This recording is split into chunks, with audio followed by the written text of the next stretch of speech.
ভাবতে পারেন এমন একটা হাট আছে যেখানে গরু, ছাগল, কবুতর, মাছ, মিষ্টি, সবজি থেকে শুরু করে প্রায় সব কিছু এক জায়গায় পাওয়া যায়।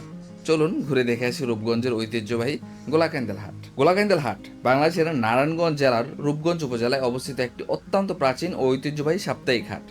প্রতি বৃহস্পতিবার এখানে বসে জমজমাট এই বাজার। হাটে ঢুকলেই চোখে পড়বে হাঁস, মুরগি, কবুতর সহ নানান ধরনের গবাদি পশু ও পাখির বিশাল সমাহার।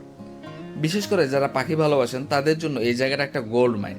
দেশি হাঁস মুরগিরও রয়েছে বিশাল সমাহার। আমি প্রায় সময় এখান থেকে দেশি হাঁস মুরগি কিনে নিয়ে যাই বাসার জন্য। শুধু পশু পাখি নয়, এখানে পাওয়া যায় মাছ, মশলা, সবজি, নিত্য প্রয়োজনীয় দ্রব্য, বাঁশ, বেত এবং মৃৎশিল্পের অসংখ্য পণ্য।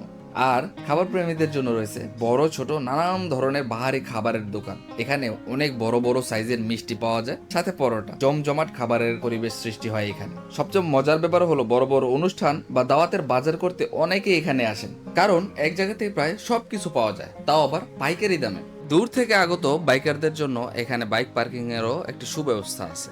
আপনি কি কখনো গোলাকাইন্দাল হাটে গিয়েছেন? আর আপনার মতে বাংলাদেশের সবচেয়ে জমজমাট গ্রামীণ হাট কোনটি? কমেন্টে জানাতে ভুলবেন না।